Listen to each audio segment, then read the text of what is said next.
Bueno, pues estamos aquí para compartir un ratito de charla con estas dos mujeres y yo, tres mujeres sindicalistas, para tratar sobre el 8 de marzo, Día Internacional de la Mujer Trabajadora. Me gusta poner ese adjetivo, aunque las Naciones Unidas en el año 75 no lo quitó. Me gusta sobre todo porque hay que recordar que el 8 de marzo, sus antecedentes vienen de las mujeres de una fábrica en Estados Unidos, mujeres textiles que murieron, la mayoría quemadas, precisamente porque el patrón las encerró para que cumplieran esas largas jornadas que ellas pues reivindicaban que se fuera reduciendo. Pero mucho más con antecedentes, también me gusta recordar que en 1789, un poquito más tarde, con la Revolución Francesa, las mujeres francesas salieron a la calle para reivindicar dos cosas. Una, igualdad salarial, y otra, el derecho al acceso a la educación. Han pasado más de 200 años, hemos avanzado, sin embargo, a lo largo de este programa ya veremos cómo todavía queda mucho camino por avanzar. Bueno, pues aquí estamos tres mujeres sindicalistas, yo me incluyo también, las 3E nos hemos denominado, las 3E guerreras y luchadoras. A mi izquierda está Elvira Hernández Toledo por mamá, que es la responsable de Igualdad, de Mujer y de Juventud de Comisiones Obreras aquí en Canarias. A mi derecha, sin que sirva de precedente, está Elvira también, pero su nombre de guerra es Inma, Elvira Suárez Gutiérrez, que bueno, vamos a contar pues distintas luchas en distintas fases y momentos. Me gusta recordar el tema, hoy hemos invitado a Inma porque en Canarias, también me gusta decirlo, Canarias fue pionera en todo el Estado español, las mujeres canarias como en los encierros de las catedrales, porque la utilizaron como una herramienta de reivindicación en aquellos momentos, recordemos, de transición y de dictadura incluso nos vamos a ceñir al segundo encierro de la catedral, que fue en el año 77, pero no sin antes también hacer un reconocimiento de las primeras, de las pioneras, mujeres que se encerraron en la catedral en el año 68. Ese fue el momento inicial en toda España, incluso en algunos países de América, extrapolable internacionalmente. Y luego en el año 77 nos contará un poco Inma cómo hubo un encierro de colectivos de parados y paradas que no tenían prestaciones de los parados, y por lo tanto a mí me gusta siempre decir, porque tengo una admiración tremenda por aquellas mujeres que se encerraron, mujeres que unas eran muy jóvenes como Inma, pero otras eran amas de casa, que compartían el trabajo, que tenían sus hijos y sus hijas, mujeres luchadoras sin saberlo, porque esto era así, ¿no, Inma? Eran mujeres que luchaban porque no había una conciencia de que realmente estaban haciendo historia, sino que simplemente lo que estaban haciendo ante los abusos, ante esas situaciones en este caso de que no tenían prestaciones, que no cobraban. De hecho, el lema de aquel entonces era pan y trabajo. Si lo extrapolamos a este 2022, que tenemos 157.000 personas paradas, más de 157.000 personas con un 30% de pobreza y exclusión social, también podríamos decir que nuestros parados y paradas de hoy también piden pan y trabajo. Cuéntanos un poco cómo fue, qué les dio ese impulso de encerrarse en las catedrales. El comienzo empezó, había toda una serie de... en el 76 empezaron a haber toda una serie de luchas, porque, por ejemplo, el seguro de desempleo que había en aquel momento, que sobre todo correspondía a los hombres, porque realmente las mujeres no tenían seguro de desempleo, porque la mayoría de las mujeres trabajaban en la agricultura, en la parcería o en los empaquetados o en la limpieza. Y eran trabajos donde muchas veces no había ni siquiera un reconocimiento, ni siquiera dadas de alta. Entonces, pero ya estaban, por ejemplo, habían movimientos de parado porque estaban en el desempleo, y uno de los primeros encierros que hubieron así como muy corto fue precisamente en el sindicato vertical, que todavía existía el sindicato vertical, y que lo que pedían era que les pagaran porque llevaban como 3 o 4 meses sin cobrar el desempleo. Eso suponía pues todo lo que supone no entrar en un salario en una vivienda. Entonces empezamos a entender que había una situación de crisis muy fuerte y que empezamos a trabajar. Yo en aquel momento estaba organizada políticamente y empezamos a intentar organizar a los trabajadores en paro. La gente nos decían que era una locura porque era imposible que la gente, si no estaba en una empresa, era muy difícil organizarlo. Entonces, lo que sí que empezamos poquito a poco, y empezamos primero con la gente de la construcción, que conocíamos por luchas anteriores, que estaban parados, que no tenían trabajo. Se unieron las mujeres de los hoteles y de la limpieza.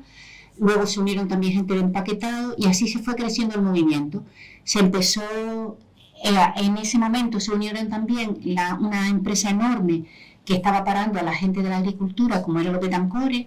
Fue una crisis muy importante. Y los Betancores tenía gente de limpieza, tenía gente en servicio, como en los hoteles. Y también la empresa multiservicio que ahora sí, que está muy bien. Claro, porque ellos tenían agricultura del plátano y tenían también tomatero. Entonces, todo eso fue convergiendo en una necesidad muy grande, porque ya se veía venir de que los seguros de desempleo no cubrían las necesidades de la gente. Había muchas familias monoparentales, sobre todo de mujeres, y empezamos. El primer momento en que empezamos a demandar seguridad social para que tuviésemos y que se pagara para poder tener desempleo, pues empezamos. También es verdad que a esas luchas se unieron mujeres, sobre todo mujeres que trabajaban en la agricultura en el sur, por ejemplo, como era Francisca, que era de Arguineguín, que consiguieron que se les pagara el peso real de los tomateros y se pagara las condiciones, que avanzaran en condiciones en la parcería. Entonces fueron convergiendo todos esos movimientos que eran la gente de empresas que habían quebrado, estaban muchas empresas que habían quebrado en ese momento, que empresas de construcción, fue una situación de crisis, los Betancores, la gente de agricultura que eran de las parcerías, y fueron convergiendo. Estaba Pino Rodríguez, que era una persona muy luchadora, era joven también en aquel momento. Estaba Pedro Falcón, que era en aquel momento era un líder nato de tanto de parceros como de construcción. Y luego se fue creando una especie de plataforma o de organización de los parados, que le llamábamos. Tuvimos varias asambleas en el López Oca de casi 3 o 5 mil personas, que en aquel momento era muy difícil crear asambleas de ese tipo. Y empezó a avanzar, pero no nos daban una respuesta. Los que nos mandaban eran a los grises para disolver. Muchas veces no se hacían las asambleas y se llevaban a cabo. Llegó un momento en que ya la situación era tan crítica que la gente ya no aguantaba.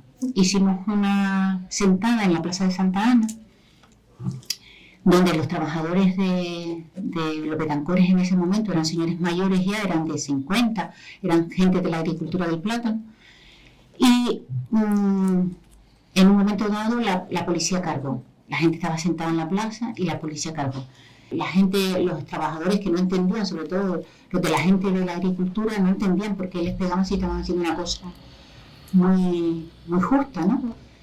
Y quisieron enfrentarse a la policía y logramos que la situación no se desmadrara y nos regamos por todo eso. Esa carga contra los grises contra ustedes, cuando luego decidieron nos metimos no en la catedral, en San Agustín.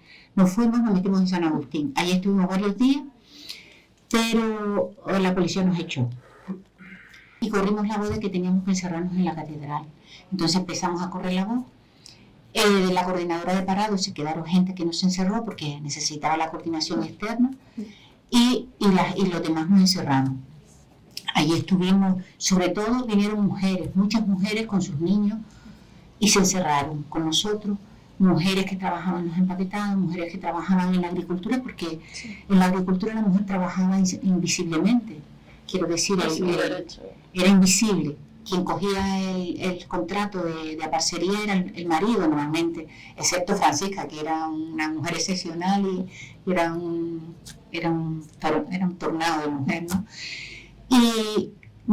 Y entonces lo que hacía era que ellas se sentían también impotentes.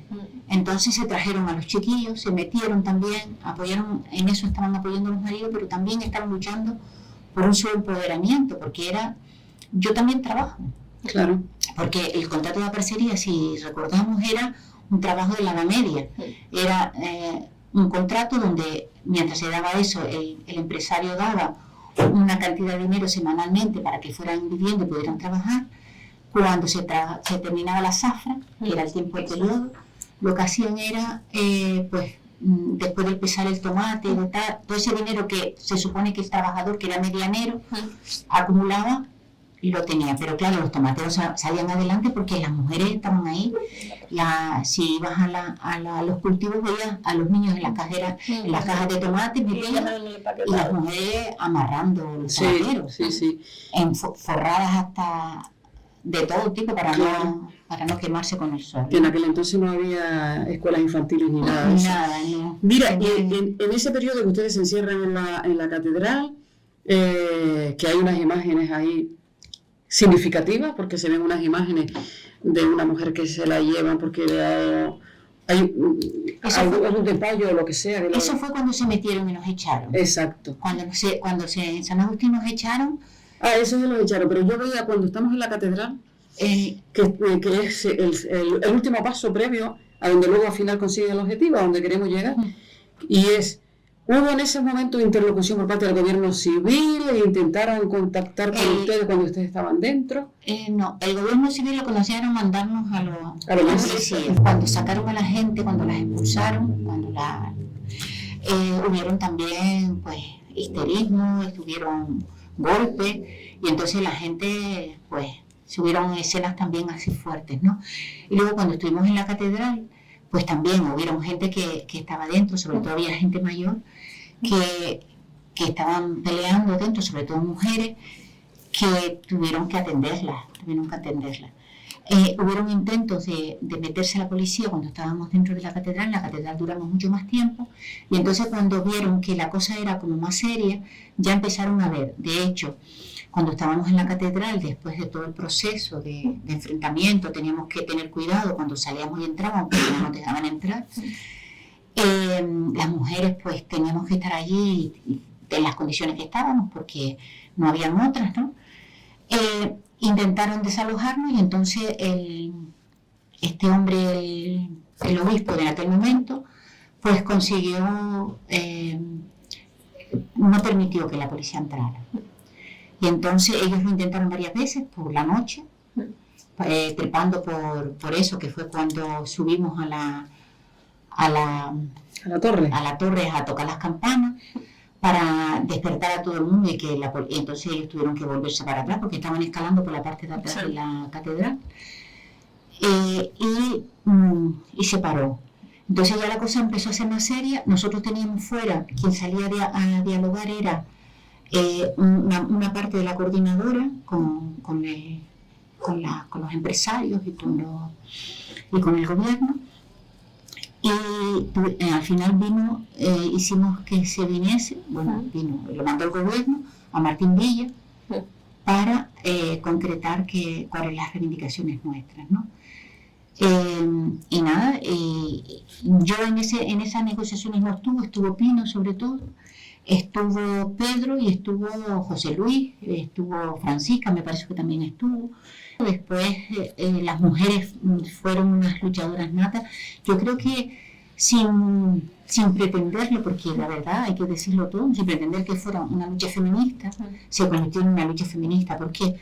Porque las mujeres empezaron a entender y se empezaron a empoderar, empezaron a entender que el papel que ellas jugaban, tanto como acompañantes de sus compañeros, como por ellas mismas, porque sobre todo había mujeres que eran monoparentales. Aquí el divorcio no existía, pero existía de que me voy por tabaco y desaparecían. Quiero decir que entonces eran mujeres que tenían que sacar para adelante a su familia. Aquí lo que estamos hablando, que sin saber realmente luego lo que se convierte en un hito histórico, porque al final esa lucha diaria de todas las mujeres que se empoderaron, estamos hablando del año 77, hay que ponernos en situación. Acababa de morir el dictador pero todavía no se había aprobado la Constitución española, ni siquiera las comisiones obreras estábamos legalizadas, que se legalizaron un año más tarde. Estamos hablando de que por una sentada les levantaban a palos y a palos no, cargaban contra, que hay imágenes de ese acto. Por lo tanto, y que un ministro no le queda otro remedio que bajar aquí a Canarias y firmar una desconvocatoria de esa huelga y conseguir lo que al final quería, que era conseguir que se le llegara al paro a la gente. Conseguir el seguro de desempleo. Exactamente, eso es. De forma más generalizada. Exactamente. Esto es una lucha que yo creo que la gente joven tiene que ir conociendo, sobre todo conocer que los derechos no se heredan, que los derechos se han ido conquistando y que hay que ir conservándolos, porque si no los conservamos, pues los perdemos. Hombre, yo creo que con las luchas, en las luchas colectivas, lo que aprendemos y se nos mete en la vena es que lo colectivo hace que se ganen las cosas. Quiero decir, tú puedes ser la mejor youtuber del mundo, influencer. Sí, logras cosas, pero casi siempre a niveles individuales. Es muy difícil que se consigan cosas para la mayoría. Sin embargo, cuando haces una lucha colectiva, en ese proceso, hay un proceso de aprendizaje súper fuerte, ¿no? Que es el proceso de lo colectivo, que tienes que dialogar, que es un proceso democrático, de la democracia importante, porque no puede ser tu idea, no puede ser tu solo punto de vista, ni tu experiencia personal. En una lucha colectiva es la experiencia colectiva de las diferentes individualidades que tienen que ceder para avanzar, ¿no? Y yo creo que eso fue lo importante, porque las mujeres que trabajaban en aquel momento, recordemos que se trabajaba en empresas, muchas veces eran hasta mal miradas, quiero decir, tenían que trabajar por narices porque no les quedaba otra, porque tenían que sacar a su familia adelante, ya fueran con compañeros o sin compañeros, pero estaban como mal vistas. La idea franquista que estaba en la sociedad metida era la idea de que los maridos son los que traen el dinero a casa y tú eres la sumisa que estás y la que aguantas, ¿no? Porque es el que trae el dinero. Y que aunque ellas trabajaban, no se les reconocía. Cuando ellas salen y luchan, aunque fuera al comienzo por sus compañeros, en ese proceso hay un aprendizaje interesantísimo, que es el aprendizaje de que soy importante en la lucha. En mi lucha vas avanzando, es una cosa. Sí, bueno, y con ese mensaje nos quedamos, porque realmente es así, ahí empieza la lucha, luego por la igualdad. Ese feminismo sindical, sí, que bueno, es uno de los lemas ahora del 8 de marzo de Comisiones Obreras. Eso era el feminismo sindical, no eran conscientes, pero efectivamente es el feminismo sindical. Comisiones Obreras se legaliza un año más tarde de ese encierro, y en los primeros documentos se habla sobre el tema de la mujer, sobre el tema de la igualdad, ¿no? de estrategias para modificar la legislación, decían los compañeros en aquel entonces, teniendo en cuenta que veníamos del sindicato vertical, donde las mujeres no teníamos derecho. Hay que transmitir el mensaje de que las mujeres a aquel entonces tenían que tener permiso del marido para viajar al extranjero, para una cuenta bancaria, para trabajar, para conducir, todo eso. Pasamos de aquellos momentos de predemocracia, porque, como digo, ya había muerto el dictador, pero todavía no se había aprobado la Constitución.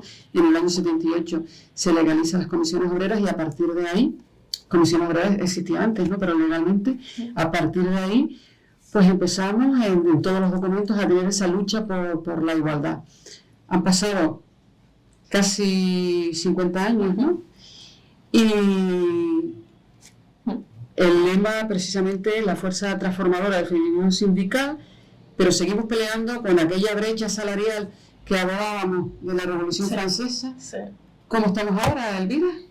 Pues ahora está claro que ha habido muchos avances legislativos, pero es fundamental lo que Inma nos ha trasladado, sobre todo para tener claro que no hay derecho sin lucha y sin organización de la clase trabajadora, y por eso en Comisiones Obreras que tengamos claro que lo que somos ahora es gracias a lo que hemos sido antes, y lo que seremos en el futuro depende de lo que estamos haciendo ahora. Entonces creemos que han sido avances, pero hay una oleada reaccionaria. Tenemos que conocer el pasado porque si no lo conocemos estamos condenados a que se repita la misma historia. Los derechos no son conquistas para siempre, hay retrocesos y estamos viendo los nuevos movimientos reaccionarios, estas oleadas de Trump y que afecta en primer lugar a recortar los derechos de las mujeres. En el Estado español tenemos una legislación muy avanzada que ha sido fruto de ese feminismo, el feminismo que avanza en derechos laborales. Estamos todavía lejos de lograr la igualdad salarial, porque la desigualdad laboral a lo largo de las carreras profesionales de las mujeres se mantiene. Tenemos más dificultades en el acceso y esto tiene que ver sobre todo con la cuestión del reparto de los cuidados. Si bien nos hemos incorporado más las mujeres al mundo del trabajo, los hombres no se han incorporado de igual medida al mundo de los cuidados y en Canarias además tenemos una brecha salarial que se ha ido estrechando en estos últimos años con la subida del 61% al salario mínimo interprofesional, que ha beneficiado en su mayoría a las mujeres trabajadoras en Canarias. ¿Pero por qué? Porque las mujeres trabajadoras en Canarias están en los segmentos salariales, en las categorías laborales más bajas. Y aquí, como está bloqueada la negociación de muchos convenios colectivos, los salarios han subido gracias a la subida del diálogo social y a la subida del salario mínimo interprofesional.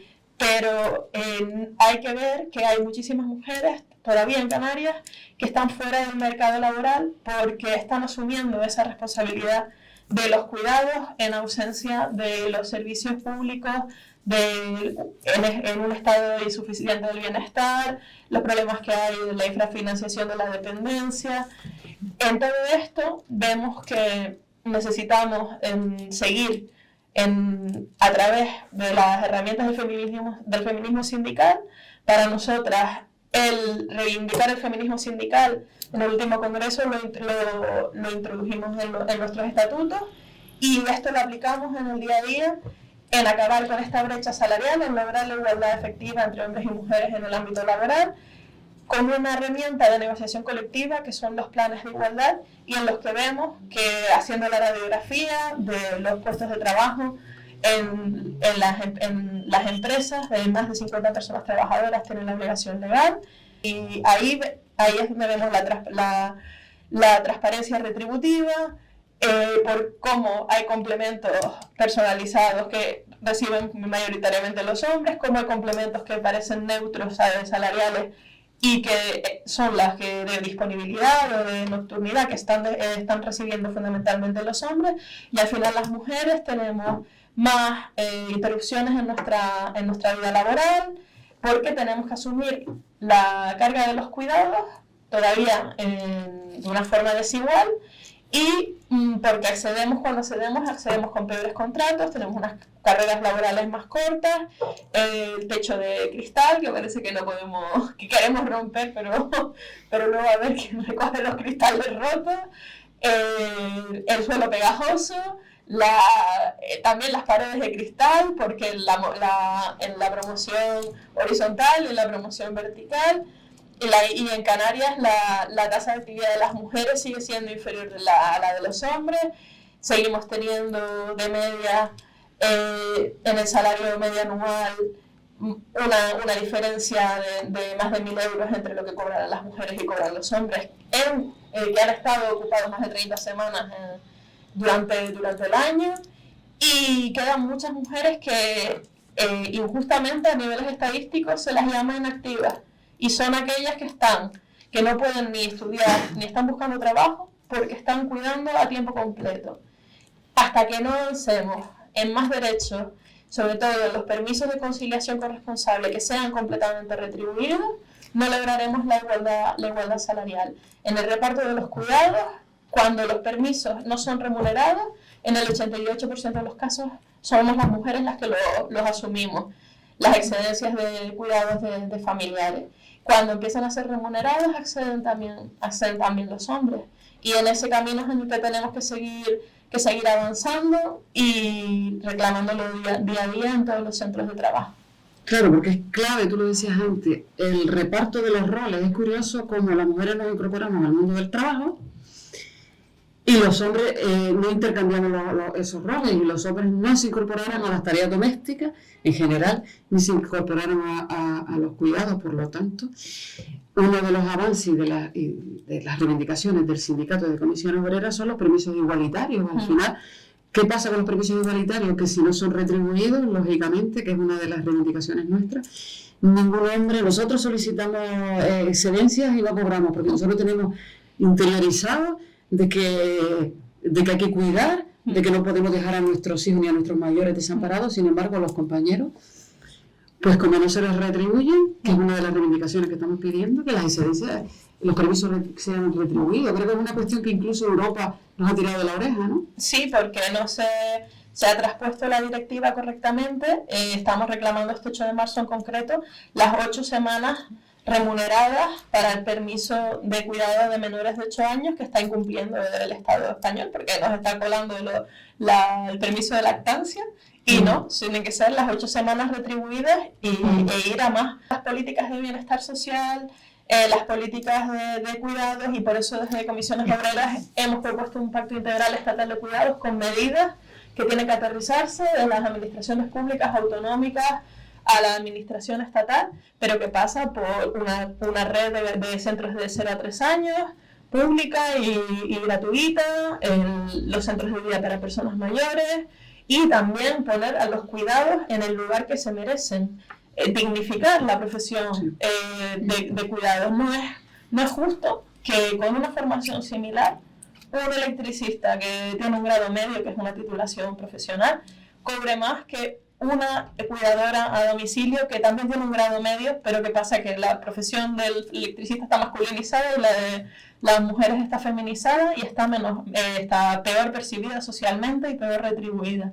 Entonces tenemos que avanzar a ganar más derechos igualitarios y a acabar con estos estereotipos de género en la formación, a través de la coeducación, en la selección profesional, en todos los ámbitos, porque si no, estamos viendo una tendencia muy preocupante, que ya a nivel del Estado para este año hemos visto que la brecha ha empezado otra vez a crecer de nuevo, Yo también, yo no sé si se ha hecho el estudio, pero, por ejemplo, una de las cosas, ¿no?, que yo cuando estaba con los pensionistas, se veía, por ejemplo, el IMV, ¿no?, por poner un ejemplo, normalmente lo conseguían primero los hombres que las mujeres. Porque se tiene la idea un poco muchas veces de que los hombres son los mantenedores. Cuando hay otra cosa que es beneficio, me parece, bueno, hay una parte también que es para cobrar cuando tú cuidas a una persona, que puede ser tu padre, tu madre, tu suegro, que puede esa persona cobrar el salario cuando esa persona fallece. Normalmente también suele ser más.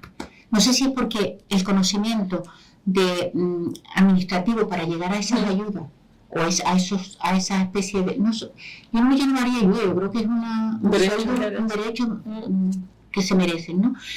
Y que tienen menos posibilidades y menos medios, a lo mejor las mujeres, en lograr eso, que se dedican toda la vida a cuidar a un enfermo, a una persona, y termina cuando se fallece esa persona, se queda sin nada. Adelina, la secretaria general de la Federación de Pensionistas, hemos hablado sobre esto porque la brecha salarial existe, pero la brecha de pensiones se triplica.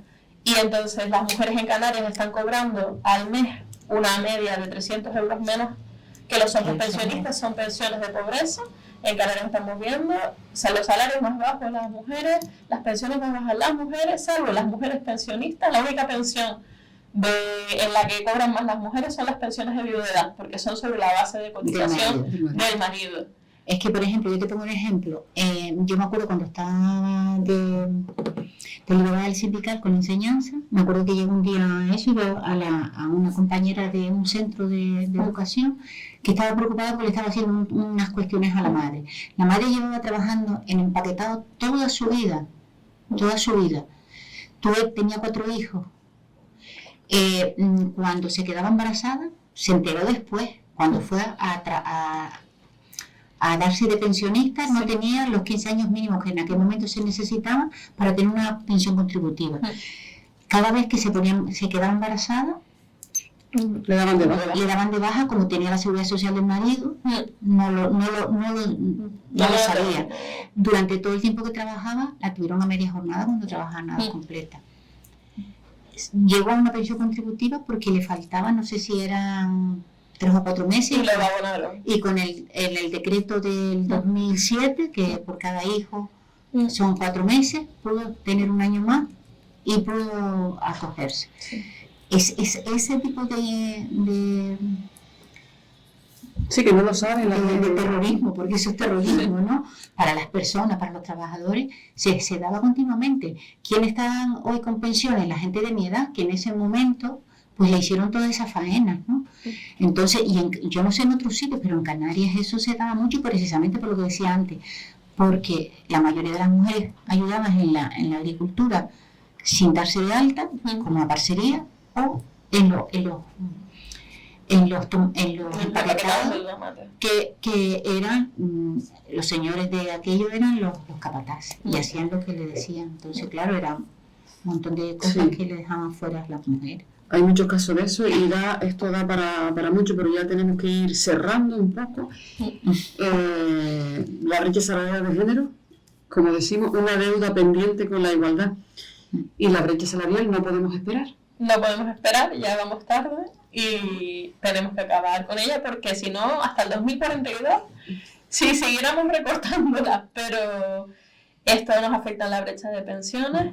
Y una herramienta que es fundamental es la negociación de las categorías salariales y de los planes de igualdad, para evitar que al final de la carrera, como nos comentaba Inma, las mujeres nos veamos con esa sorpresa de que no hemos llegado a cotizar y no tenemos una pensión contributiva. El 8 de marzo es un día de reivindicación, no es una celebración, sino un día de reivindicación, y como sindicato tenemos que estar muy orgullosas de ser esa fuerza que está en el día a día en los centros de trabajo, haciendo de muro de contención de esa oleada reaccionaria, sensibilizando a las personas trabajadoras sobre los protocolos de acoso sexual y por razón de sexo, contra la discriminación en el ámbito laboral, que ese acoso es violencia machista,